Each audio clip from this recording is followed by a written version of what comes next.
A man, wait a minute. A man who can send shivers not only up you, but down you. A man who can raise the hackles on the back of your neck. A man, oh God. A man who can bring tears to your eyes. Oh, enough of that nonsense. Oh, but ladies. I'm glad you're all in the front row. Because you see, all the ladies love this man. All the women love a man who can blow. All the girlies love a man who can finger. And all the women love a man who can squeeze. And this man, he can do all three things at the same time. So, ladies, and some of you gentlemen that were getting excited as well, would you please put your hands together for your piper this evening, Mr. Dougal Mackay. Well, on behalf of Dougal and myself, Ian Seater, I would like to welcome you all to our beautiful city of Dunedin. Now, I'd like to share with you a bit of the Scottish history of this city. The Scottish settlers who arrived here in 1848 after the Reformation of the Church of Scotland of 1843. I could tell you about the religious upheaval in Scotland, but you'd all be bored to death with that tourist rubbish, wouldn't you? Yes. Right, so I'm not going to do that. Because as a Scotsman living here in Dunedin, I am frequently asked two questions. The first of these questions is, what the hell is that? I'm glad you know that. We'll come back to that. But you know what the biggest question a Scotsman is asked? What's he wearing on his kilt? I don't mind the women asking that. Yes, what does a Scot... And all the cameras have suddenly switched. This way. What does a Scotsman wear under his kilt? You wish you sat at the front there. Well, never being one to keep a crowd in the dark. Oi. Just because you got a big wide-angled lens, okay? Yeah, behave yourself. Right, are you ready? Yeah. 1, 2, 3. Actually, no. Hang on a second. Hang on. Because I need to share something a wee bit. Did you miss it? My wife says the same thing. No, I need to share with you another story. The story of... Right. Oh, God. The story of the Haggis. Because many of you will have heard of the Haggis. You may have even tasted of a haggis. You will know the haggis as Scotland's national dish. Yes? Yes. Rubbish. It's deep fried Mars bars, isn't it?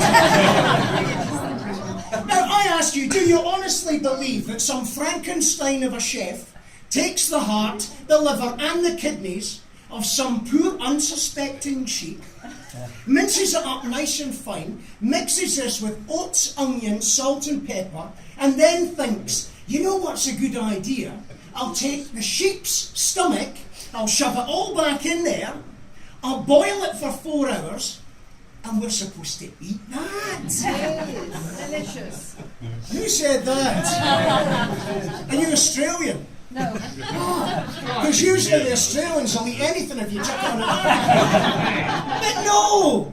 Of course we don't eat that. Because you see, the truth of the haggis, the real haggis, was once a dangerous creature, a terrifying monster that inhabited the mountains of Scotland. This creature was so terrifying, so deadly, that the mere sound of an attacking haggis would frequently make a Scotsman crap himself. Oh dear, indeed, oh dear. Now this problem got so bad in Scotland that the Scots people were forced to go from wearing trousers to kilts.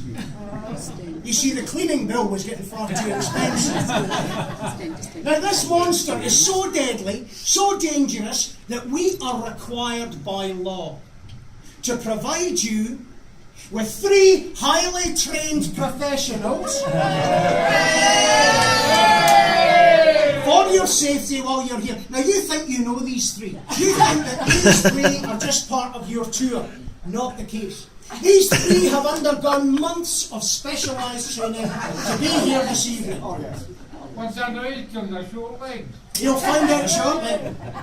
Because I need to introduce you, because this lovely lady here, this is Wee Jock. Now this woman, she can take her double-handed broadsword, she can slice, she can dice, she can disembowel a haggis with one mighty sweep. She also does a really good vasectomy or circumcision on the cheek if anyone's interested. I'll go this way, I think. Now, next. Next, I give you a courageous... They're going to get a nasty surprise when they come in. Hello!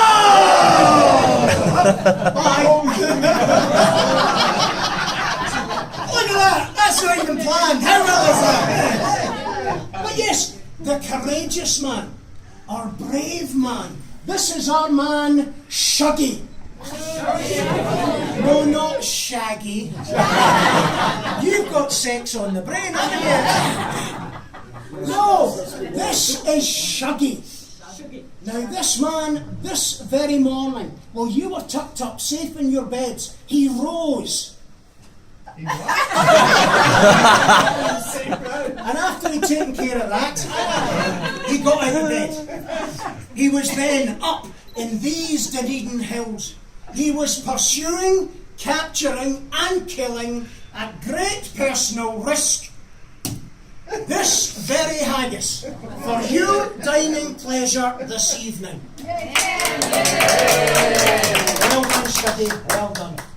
And little, for God's sake. And last, and definitely not least, Nothing on either. you're obsessed what's under people's kilts, aren't you? Can you control that, man? That's why I give you that sword, for God's sake. No, this is our man.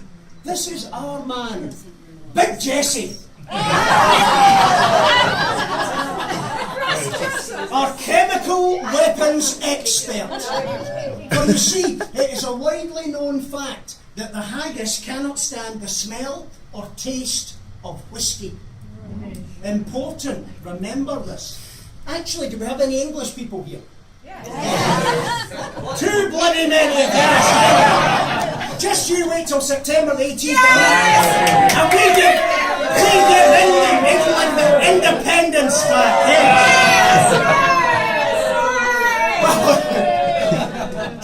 Oh, what a lot of crap. But you will know this as English people. See, you misconception, because you believe that the Scottish people are a bunch of alcoholics. They're not. We were actually forced to consume up to half a bottle a day of this product just to keep the haggis attacks at bay. So, ladies and gentlemen, may I present to you your three haggis bashers. How highly trained are they? But I see a question, sir. I see a question, Colin.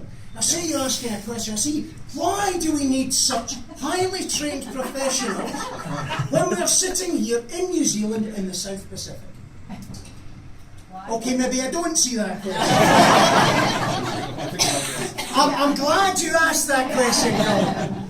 But you see, you remember the early Scottish settlers? I told you about them earlier on. Arrived here in 1848. Well, they brought wonderful things to New Zealand. Things to enrich the lives of people here. Things like rabbits, gorse, broom, thistles, rats, stoats, weasels. Very generous. I know, generous of heart. But we also brought...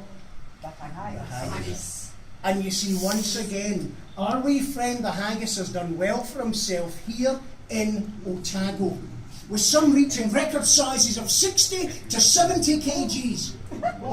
No longer satisfied with attacking and killing the odd Scotsman, and let's face it, there's plenty of odd Scotsmen. It is taken to attacking tourists. In particular, Australian tourists. See, the haggis finds it easy to recognise an Australian tourist. Because all it has to do is go, Aussie, Aussie, Aussie! Yeah. Haggis attached round your jugulars. I was waiting for the Brisbane Broncos to do the same. They're a quiet bunch down there, I tell you. But no, I see another question, Colin. It's very rude of you to keep interrupting with questions. I see you going, Ian, what a lot of bullshit. Yes, I agree. Yes, you do. I knew you'd agree with that. But actually, I need you to listen to the words of a more famous Scotsman than myself. That of one Robbie. I'm so glad you said that. I'm so glad you said, because usually we get some half-wit going, Billy Connolly! But no, one Robbie Burns, because Robbie wrote about this haggis not once, but twice. Firstly, in the address that I'm about to do, but also a lesser known piece called Ode to a Haggis. Now I ask you, please read Ode to a Haggis. Listen to the words that I do in the address. And tell me that these are not words that were written for some mealy pudding, but the works that were written for a most terrifying creature. A monster that would send panic into the hearts and the bowels of every Scotsman. The haggis. Oh, back to the book. Did the bowels make you deaf? Bowels made me deaf, you know. No. Yes. As for what a Scotsman wears under his kilt. Actually, no. That would be inappropriate. That would be very, very inappropriate. Wouldn't it, Colin? It would. Thank you, Colin. You got something right at last. Well, it would be very inappropriate to go into something like that at this time. However, I do appreciate, especially the woman craning her neck at the back, I do appreciate that there are a lot of women who are very, very interested. Right? Because that camera's got a lot bigger in the last 5 minutes.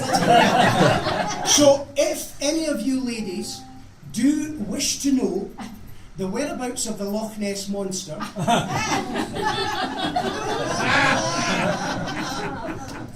come and see me afterwards and I'll show you where I smuggled Nessie into the country, okay? But in the meantime, I give you Robbie Burns' address to the Haggis. Therefore, your honest son, say face, great chieftain of the Haggis, upon them all you take your place, pawn stripe a therum, where are you worthy o' a grace, as lands my elm, grown in trenchant, there you're full, your Haggis like a distant hill, your pin would help to mend a mill in time of need, while through your pores the dews distil, like amber bead. His knife, see rustic labour dead, and cut ye up with ready slit, trenching your gushing entrails pricked, like only did then. Oh, what a glorious shift! Warm, reeking,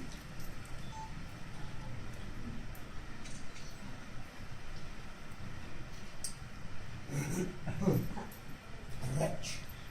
Then horn for horn they stretch and strive, they'll tack the hindmost on they drive, till all their wheels sweel kites belie their bent like drums. Then all good men must like to rive. Beef banquetons. Is there the tourist French ragout, or oleot would store sue, or fricassee would make a spew? With perfect scunner, look down with sneer, and scornful view on Saturday. Poor devil, see him on his trash, as feckless as a withered rash, his spindle shank a good whiplash, his knee a nut, through bloody flood and field to dash. Oh, how unfit that mark the rustic haggis bed. The trembling earth resounds his tread, clapped in his wally knee the blade. He'll mark it whistle, and legs and arms and heads will sned like taps of thistles. Your powers would make mankind your care, and dish them out their bill of fare. Old Scotland wants nae stinking ware that jobs and luggies. So will you wish her grateful prayer? Here, a haggis. Now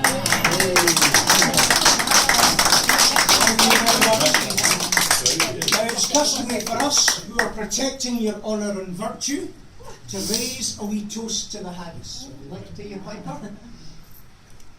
Next your sword bearer, otherwise she starts dishing out vasectomies. And we don't want that, do we? No, we don't. You put that down there and help yourself. I've got nonsense.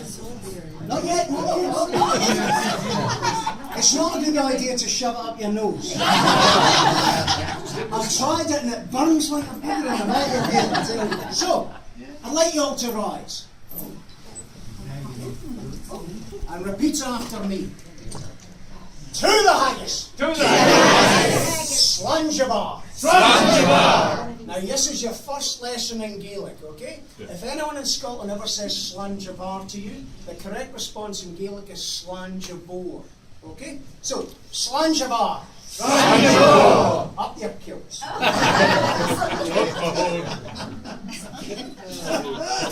Oh, that's the good stuff, that's the good stuff. Right, take that short journey back down. Now we are going to pipe you down to the restaurant where we are going to take the haggis away. However, we're bringing it back again, whether you like it or not.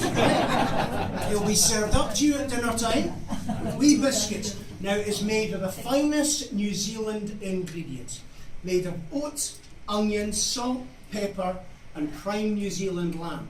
So please, please try some. It will add to your experience. And honestly, you would hate to die wondering, wouldn't you? So if you'd like to follow us down to the restaurant.